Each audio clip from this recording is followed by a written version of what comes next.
Boom. Okay, we have chapter 7, classroom discussion. The first problem is about a boxcar traveling at a certain speed, hits the second car, and the second car is at rest. The two stick together. The key word is stick together. If two objects collide and stick together, this is a definition for perfectly inelastic collision, completely inelastic collision. And both move with the same speed after the collision. What's the mass of the second car? So what do you say? You say because there is a collision, momentum is conserved for the whole system of two objects. So the second object is sitting still. The first object has a certain velocity before the collision, and after the collision, it's the both masses, they stick together, so you add the masses, and after the collision, you get a certain velocity in the same positive x direction. So you have the force from the first card on the second, and then there's a reaction force from the second on the first. Those forces, action, reaction, pair of forces are same in magnitude, opposite in direction. So there is a change in momentum for the first card. There is a change in momentum for the second card, but the overall change for both cards is 0. Momentum is conserved.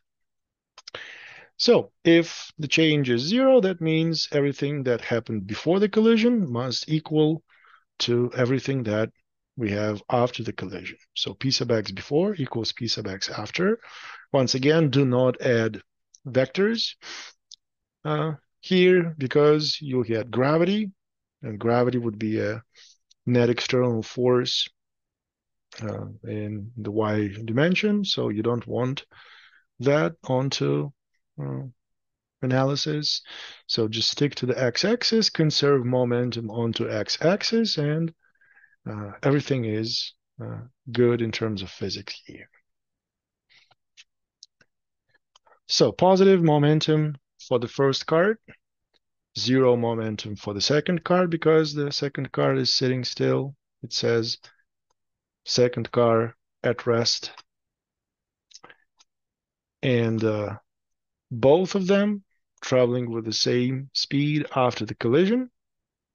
So you add up the masses times the velocity after the collision. And that's it. Physics is over. The rest is just plug in what's given, solve for what's missing. That's the end. So open up the paren, transfer M1V after to the other side.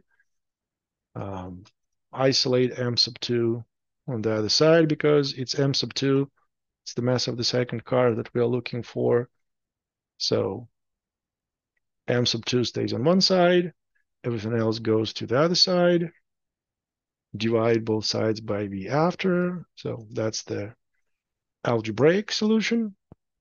And you plug in the values that are given, the mass of the first car, the speed of the first car before the collision, take away the overall speed after the collision, divided by that speed after the collision, gives you 14,000 kilograms. Well, makes sense. The first one is 7,700, and the other one is about twice more massive. So, that's expected. That's reasonable. That is something that you would expect. So once again, the key word is strikes. That means there is a collision. And the other key word is stick together. Stick together means it's completely inelastic collision. And your analysis gives you this kind of a statement. So should be clear and straightforward. Once again, it doesn't matter what's given, it doesn't matter what's missing. Conservation of momentum allows you to solve for anything that you wish for.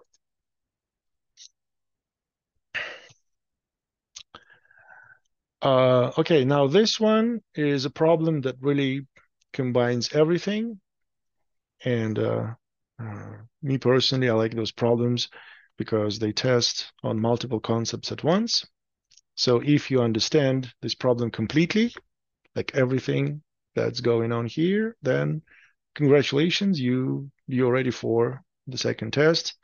You should have no problem with physics part because you're going to understand all the forces, accelerations, momentum, all of those pieces. So the question is to calculate the impulse. Remember, impulse is change in momentum. So instead of the word impulse, just think change in momentum. When a 55 kilogram person lands on firm ground after jumping from a certain height. So yeah, then we have to estimate the force with stiff-legged and then with bent legs. The problem is you gotta consider collision between the person and the ground. And if there is collision, there would be conservation of momentum. So let's see how much of a change in momentum we have. So part A, calculating the impulse means we're calculating the change in momentum.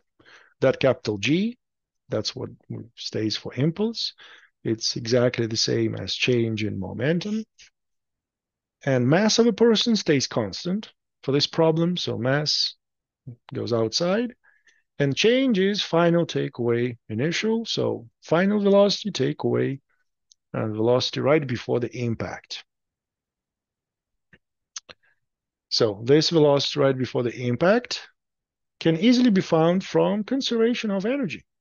Because if you neglect air resistance, and you have to do that for our particle model with no friction, you say K plus U equals K plus U. And you don't even need kinematics to figure out that velocity right before the collision because there's an easier way to solve for it with conservation of mechanical energy.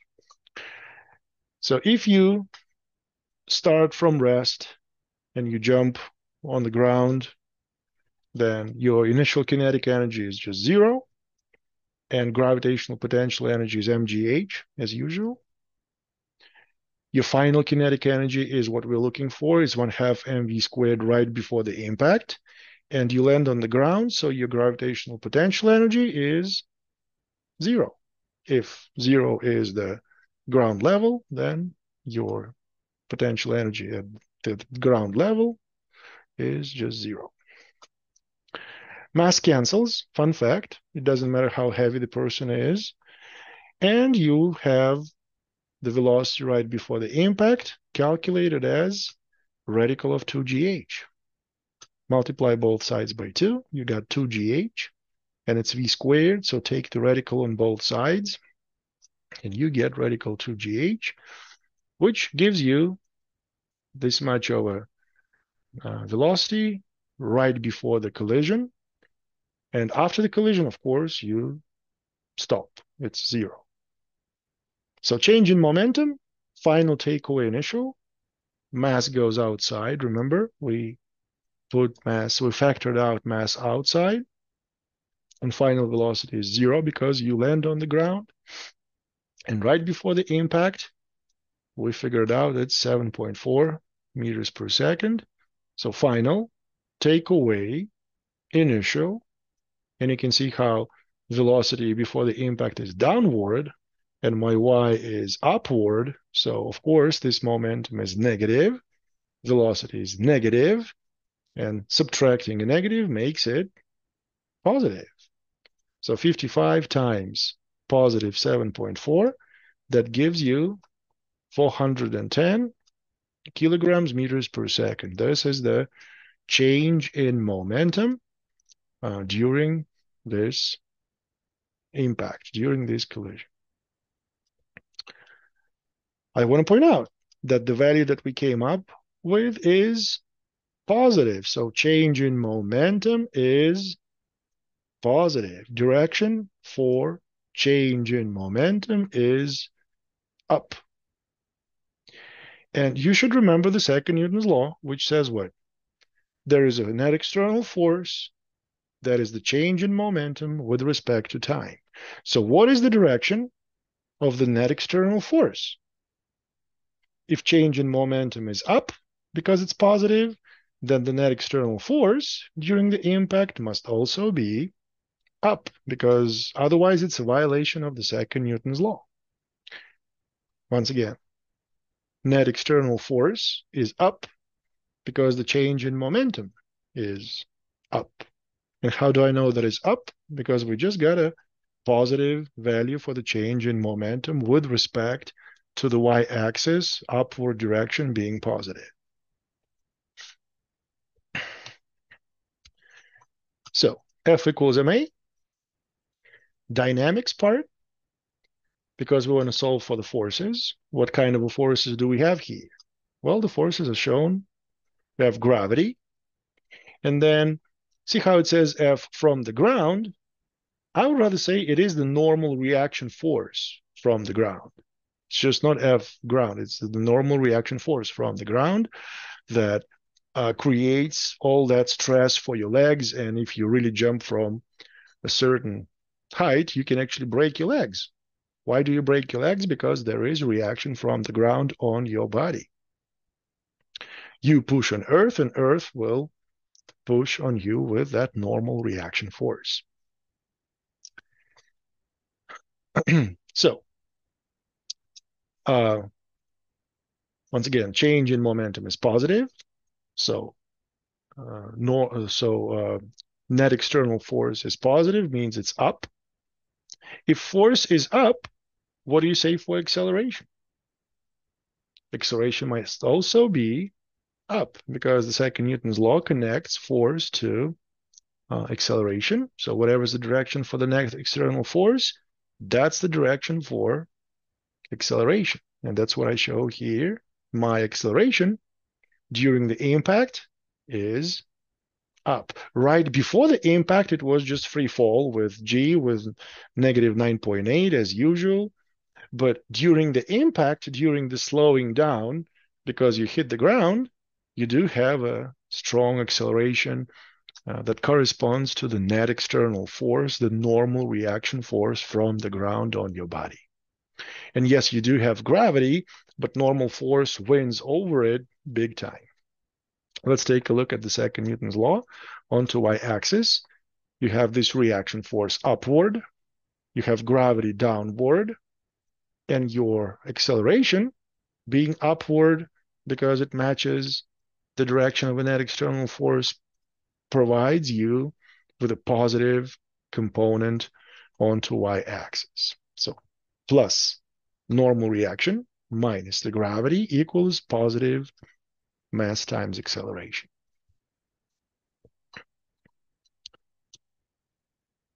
How much of an acceleration? Well, that is a question for kinematics. And if it's constant, and it is constant because the force is considered constant, you have zero velocity at the end. You have the negative 7.4 right before the collision. So the initial right before the collision is negative 7.4, plus the acceleration that we are looking at during the impact, not the free fall anymore, but during the impact, during the collision, times the time. So velocity equation from kinematics gives us two unknowns, so not enough. We have to work with position equation. And for the position equation, we have to use what's also given in part B and part C. With stiff legs, your body moves 1 centimeter. And when the legs are bent, you move 50 centimeters. So that's the difference for the change in position for your body, for the center of mass of your body, if you will, because we think about your body as just a particle. So think about the center of mass of your body as that particle. That center of mass will either move 1 centimeter or 50 centimeters when legs are bent. You jump on a ground, and if you bend your legs, you're going to travel more during the process of the impact. So first equation is for velocity, and we stop after the impact, and we start with negative 7.4 plus the acceleration times the time. No free fall once again. Acceleration is now upward, corresponding to the normal reaction force. And position, we end at 0, starting with 1 centimeter. 1 times 10 to the negative 2. This is your conversion from centimeters to meters. Initial velocity is still downward, negative 7.4. Initial velocity is downward, 7.4, times the time, plus the 1/2 acceleration time squared. Time squared is substituted with the value for time from the previous kinematics equation, and you solve it, and you get this crazy value, which is indeed the expected value that breaks your legs if you only travel 1 centimeter through the process of impact. That's your stiff legs. This kind of an acceleration will probably break your bones and you will suffer some damage. Anyways, your body will, get some damage. This kind of an acceleration, it's 100 something times greater than the free fall. It's really hard to withstand such enormous acceleration. But if you land, and the force corresponding to that is 150,000 newtons, 150 kilonewtons. Remember, I told you about Mike Tyson. Mike Tyson hitting knockouts with 10 kilonewtons. Now, this one is 15 times greater than that knockout. Imagine 15 times the Mike Tyson punch to your body, definitely going to break some bones. So no wonder you're going to do some damage to your body. Force is extremely strong. Bones might break. But if you bend your legs and the center of mass of your body travels 50 centimeters, not 1 centimeter, but 50 centimeters, and you convert it into meters, and you use the same kinematics equations, but now it's 50 centimeters compared to 1 centimeter before. What are we going to get? We're going to get an acceleration of 54 units. 55 meters per second. Compare 55 to 2,700. Clearly a difference. There is no way you can survive this kind of an acceleration from the ground acting on your body, but 55 is manageable. It's still substantial. It's still quite an acceleration to deal with, and the force is going to be 4 kilonewtons, but 4 kilonewtons is less than Mike Tyson's hook, and you actually can survive that kind of a force on your knees and legs. So don't forget to bend your legs if you're jumping from a certain altitude, say from a second story or third story. The only way for you to survive that impact is to bend your legs and let your body travel through a greater distance, through a greater displacement, so that the force from the ground, the normal force from the ground onto your body is, bearable. You can survive this kind of an impact. Because if it's 150 kilonewtons, then there's clearly no chance to survive. So a little problem that really takes care of everything.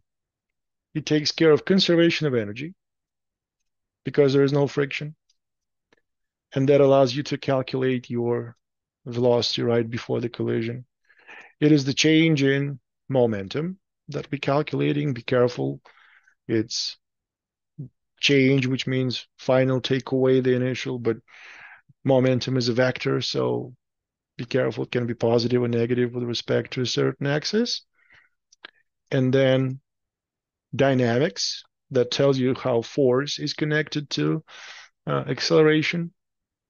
And second Newton's law allows you to get to acceleration. And then kinematics to give you the timing, the acceleration value, and eventually you go back to the force with knowledge of acceleration. So all the concepts that we covered so far are present in this problem. So clearly the best way to test yourself on multiple concepts at once. Okay, two billiard balls undergo a perfectly elastic collision. Right away, you say what? It's a collision, so momentum is conserved. And not only it's just a collision, it's a elastic collision. And the definition for elastic collision is conservation of kinetic energy. So not only it's conservation of momentum, it's also conservation of kinetic energy. That's what's given. So initial speed is 2, the other one is 3.6. What's going to be the speed and direction after the collision? So here's my note in red right away. Momentum is conserved with all types of collisions. Remember that. No matter what kind of collision you have, momentum is conserved. And for perfectly elastic, kinetic energy is conserved as well. This is just a definition for elastic collision. So here's the sketch, here's the diagram. Two balls hit on, and then they bounce. And unfortunately, it is not given what's going to happen after they bounce.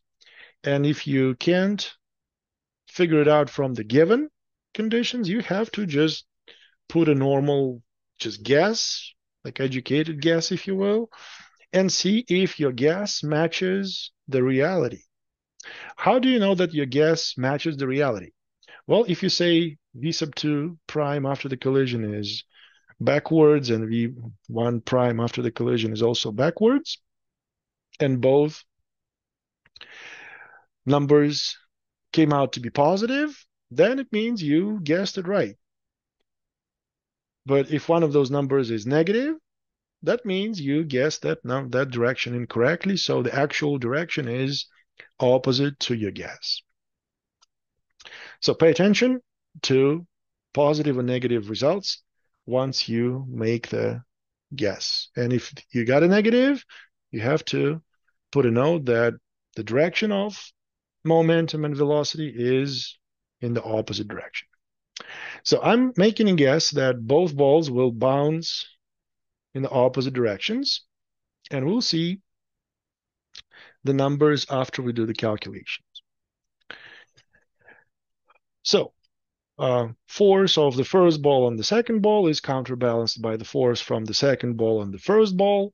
Forces are the same, but directions are opposite. So change in momentum for the first ball will be balanced by the change in momentum for the second ball. Overall change is 0 for momentum of the system of two balls. And onto x-axis, you say momentum before is the same as momentum after. So one ball goes in the positive direction, the other ball goes in the opposite direction. So momentum is negative.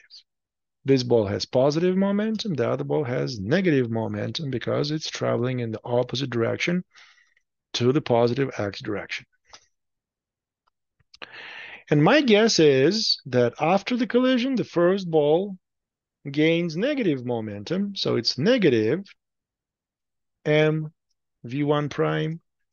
And the second ball changes its direction as well. And now the second ball goes in the positive direction. So momentum is positive. So plus the momentum from the second ball. So this is the guess. And if the numbers turn out to be positive, then the guess is correct. One equation, too many unknowns. We definitely need some more equations. And the only equation so far is the definition for elastic collision. Every time it's elastic, kinetic energy is conserved.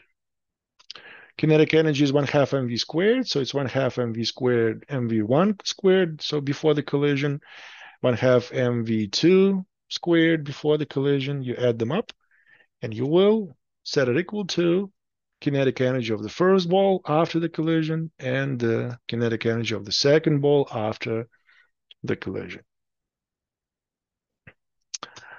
You can factor out masses on both sides and cancel masses. So masses cancel. You can factor out 1/2 on both sides, and 1/2 will cancel as well. So that's the first equation from the conservation of momentum. And this is the second equation from conservation of kinetic energy. Very good. Two equations, two unknowns. We can solve it. I prefer substitution. If you don't like substitution, do elimination, Cramer's rule, matrices, determinants, whatever you're most comfortable with. The answers turn out to be positive 3.6 and positive 2.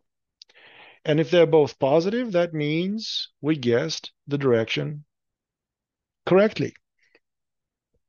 Because let's say this would have been negative 3.6. Then you should say, okay, that means that we guessed incorrectly and the first ball is still going in the positive direction. But the guess was correct. It's positive, so the first ball goes backwards and the second ball also goes backwards with respect to its initial motion. Magnitude-wise, you can see they're also the same, but it was the first ball with 2.0 and the second ball had 3.6. Now they have exchanged velocities, which also makes sense because conservation of kinetic energy implies that that's what's going to happen. If masses are the same, then they will just exchange velocities. So once again, the key word is collision. And if there is a collision, momentum is conserved. And if the collision is said to be elastic, then right away you say kinetic energy is also conserved. You can only conserve kinetic energy if it's elastic. If it's inelastic, there's no conservation of kinetic energy. Be careful. So you show me the sketch with vectors. You show me two statements. Physics is over. I'll give you like 7 out of 10, even if you can't solve the algebra. So you really want to specify the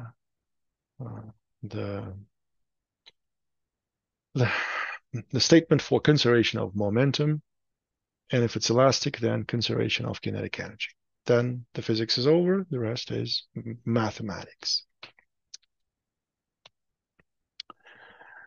Okay, one more problem, the classic one. We got a pendulum of a certain mass hanging at the bottom end. There is a rod of length L, frictionless pivot, so ignore the friction or air resistance. And then a small mass hits the pendulum and becomes embedded.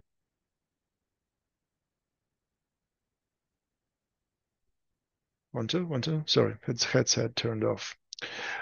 So a small m hits the pendulum and becomes embedded. Becomes embedded is the key word.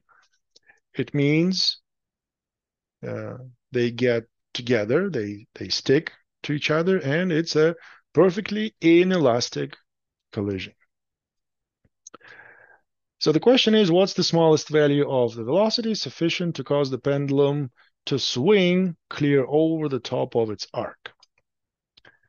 Let's take a look at the diagram. Diagram really has all the explanation. So here's the pendulum. Here's the mass attached to a rod. Geometry is given. And then there is a small mass that is going to hit the pendulum, and it's going to be embedded into the pendulum, and the pendulum will start moving in a circular motion, as you can see. And the question is, how fast should the small mass be going so that the total, that the overall system can go all the way up and clear the topmost point and, complete the circle. So clearly we have a collision between a small mass and a capital mass, capital M. That's conservation of momentum. And then you have some kinetic energy at the bottom, and it's going to go all the way to the top and get some gravitational potential energy. If this is your zero level, then everything on top of it is going to be positive value.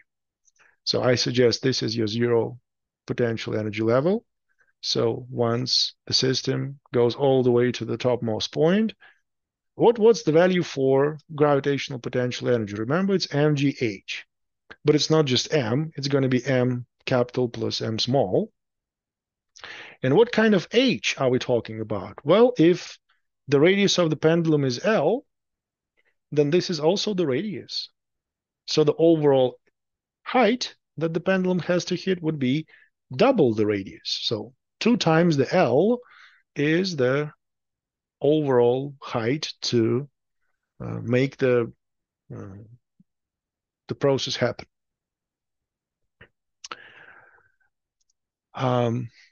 Consider no air resistance and no friction. That means mechanical energy is conserved. K plus U equals K plus U. And gravitational potential energy at the top is the kinetic energy at the bottom. K plus U, it's all kinetic at the bottom. And the limiting scenario, you barely make it to the top. So it's all gravitational potential at the top and 0 for kinetic energy. So K plus U. At the bottom, it's just K. And K plus U at the top, it's just U, the gravitational potential energy. Because of the conservation of mechanical energy. Because there is no friction. So K at the bottom is U at the top. This is your conservation of energy. And it's not just mv squared, it's both masses together because the small one becomes embedded and it's both masses traveling together after the collision. The kinetic energy is defined at the speed at the bottom. So 1/2 mv squared, v at the bottom right after the collision. And gravitational potential energy is mgh, but it's not just m, it's both masses. And for h, as I said before, it's double the length of a pendulum because you have to make 2 times the radius. Radius is L, so another L, so double L, double the radius. This is your coordinate for the topmost point. Masses cancel out. Multiply both sides by 2. Get the radical out to solve for the speed. So 2 radical GL. This is your speed at the bottom. But this is not the answer. The question was, what's the smallest value with embedded mass to swing clear over the top of the arc? We have to solve for the initial velocity of the small mass. And here is the diagram to show what's going on in the previous part of the problem before it embeds into before the small mass is embedded into the capital mass, capital M. There is a collision, perfectly elastic collision, perfectly inelastic collision, and momentum is conserved. You say P sub x before equals P sub x after. And what we have before is the capital M sitting still and the small m traveling at a certain speed. So small m at a certain speed plus 0 because the other one is sitting still. And after the perfectly inelastic collision, both masses and the speed at the bottom that we already solved for from the conservation of energy part. So this is the V bottom that we're going to use for conservation of momentum and solve for the small v, which is the question for the problem. So plug in 2 radical GL, isolate V on one side, move everything else to the other side. You will get this algebraic solution. The rest is just calculations, plug in numbers. We don't have any numbers. We just have symbols. So for symbols, the solution is shown here. If there would be numbers, then you would plug in numbers and get certain value. The moral of the story is for any kind of a collision, right? It says what? It impacts. The key word is there's an impact. That means it's a collision. You say right away momentum is conserved. And if it becomes embedded, that means it's a perfectly inelastic collision. Can you say that kinetic energy is conserved? No, you can't. You can only conserve kinetic energy when it's elastic collision, when they bounce and there is no loss in kinetic energy for the system. But even if kinetic energy is not conserved, you can still conserve the total energy, especially with no friction. You say K plus U equals K plus U, and you solve for conservation of energy, conservation of mechanical energy, to be more specific. And understand that the speed right after the collision is not the same as the speed before the collision. See how after the collision you will slow down because there's more mass to move. And read the question. Sometimes the question is what's going on after the collision. Sometimes it's what's going on before the collision. This time it's the speed right before the collision. So pay attention and consider conservation of momentum and conservation of energy for the majority of the homework that you're about to do. At least for the hard problems, if you get stuck, look for conservation of momentum and conservation of energy. Okay, looks like that's it for classroom discussion. Let me stop the recording.